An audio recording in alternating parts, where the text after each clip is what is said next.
Hi YouTube, it's Kathy. Welcome to 2018. This is my weekly entertainment wrap-up for December 24th through 30th. This is also my 52nd wrap-up, which means I've been making this series for a whole year. This week I read 3 books, I watched 1 movie, and I listened to 1 book. This week I finished Big Mushy Happy Lump by Sarah Anderson. I got this lovely little volume for Christmas and I spent the morning reading it, laughing, and then showing it to people in my family because I figured they would appreciate it. Based on a few pages in here, I think Sarah and I would be friends if we met and we're able to talk to each other. You're awkward? Me too! You're awkward? Me too! This graphic novel art is likely familiar because I've seen it all over the place. And I highly recommend you follow this artist on Twitter, which I have linked down below.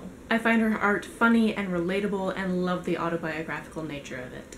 Next, because my best friend suggested it and I've been missing my brother and his wee family, I read myself The Polar Express on Christmas. I offered to read it out loud to my roommate, but he's not as into story time as I am. My brother's wee family has a tradition of watching this film the night before Christmas, so the first time I saw this film was a couple of years ago when we were together and did just that. I was able to snag a last-minute copy from the library, so I brought it home for the holidays. The story is cute and I can see how the art made this a classic. Finally, for my local Nerdfighter book club, I read Tipping the Velvet by Sarah Waters. This was also the 200th book I read this year. This book starts out in 1880s Kent and follows Nancy, the daughter of an oyster merchant, through about a decade of her life. Starting with a crush she develops on a woman named Kitty, who is working in the local theater as a masher. A masher was a popular act in music halls of this time, and was the term for a woman dressing as a man and singing songs about sweethearts.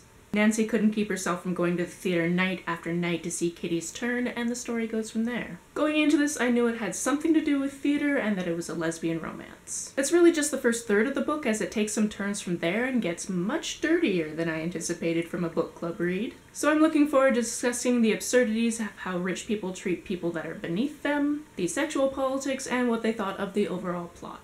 My folks and I tried to find something Christmassy to watch and gave up when we realized that Netflix doesn't have Die Hard, so we watched The Next 3 Days. As an aside, this movie does have one of the burglars from Home Alone, so although it's not Christmassy, I feel it's Christmassy adjacent. This movie follows a husband as his wife is arrested for the murder of her boss and his efforts to have her declared innocent. When no evidence turns up to prove this, he starts planning a way to break her out of jail. This movie is full of little details and you never quite get the full story of the case until the end, which is filled with action. If you like crime shows and movies, this is for you. This week I listened to Little Deaths by Emma Flint. This book takes place in the 1960s and follows Ruth, a woman accused of killing her 2 small children, and Pete, a journalist who gets involved in the case and obsessed with Ruth. The voice acting in this one is fantastic. The 2 lead characters are played by 2 different voice actors and they have very distinct voices for the side characters. I spent a lot of this book really mad at the misogyny displayed by the police department. They took one look at Ruth, who had completed her daily routine of getting dressed and putting her face on before realizing the kids were gone, and decided she was guilty before they even found the bodies because she doesn't look like what a mother should look like.